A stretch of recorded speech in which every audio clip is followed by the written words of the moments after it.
ಜಗದ್ಗುರು ಪಂಚಾಚಾರ್ಯರು ಮತ್ತು ಜಗಜ್ಯೋತಿ ಬಸವೇಶ್ವರರು ಒಂದೇ ನಾಣ್ಯದ ಎರಡು ಮುಖಗಳಿರ್ತಂತೆ. ಅದು ಬೇರೆ ಇದು ಬೇರೆ, ನಾವು ಬಸವ ತತ್ವ ನಾವು ಪಂಚಾಚಾರ ತತ್ವ ಅಂತ ಹೇಳಿ ಕೆಲವೊಂದಿಷ್ಟು ಮಂದಿ ಹೇಳ್ತಿರ್ತಾರ. ಹಂಗಲ್ಲ, ಅದನ್ನ ಯಾವುದು ತೆರೆ ಕೆಡಿಸ್ಕೊಳ್ಳಾರ್ದ ಅವು ಎರಡು ಒಂದೇ ನಾಣ್ಯದ ಎರಡು ಮುಖಗಳಿದ್ದಂತೆ. ಈಗ ಬದುಕಿಗೆ ಕಾಯಕವೇ ಕೈಲಾಸ ಅಂದ್ರ, ಕಾಯಕವೇ ಕೈಲಾಸ ಅಂದ್ರ ಕೆಲಸದಿಂದ ಎಲ್ಲದೂ ಸಿದ್ಧಿ ಆಗ್ತದೆ ಅಂತ ಹೇಳ್ಕೊಟ್ಟವ್ರ ಯಾರಪ್ಪ ಅಂದ್ರ ಜಗಜ್ಯೋತಿ ಬಸವೇಶ್ವರ. ಈ ಪೂಜೆ ಪುರಸ್ಕಾರ ಆಚಾರ ವಿಚಾರ ಹೇಳ್ಕೊಟ್ಟಾರ ಯಾರಪ್ಪ ಅಂದ್ರ ಜಗದ್ಗುರು ಪಂಚಾಚಾರ್ಯ.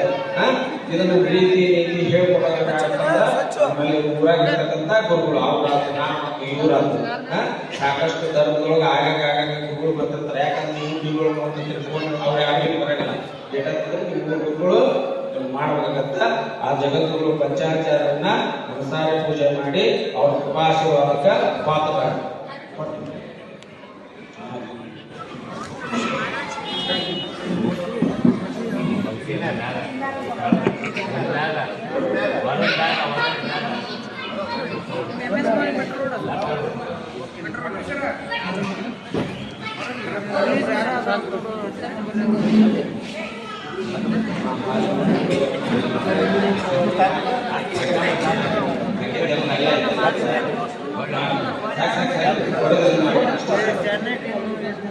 Para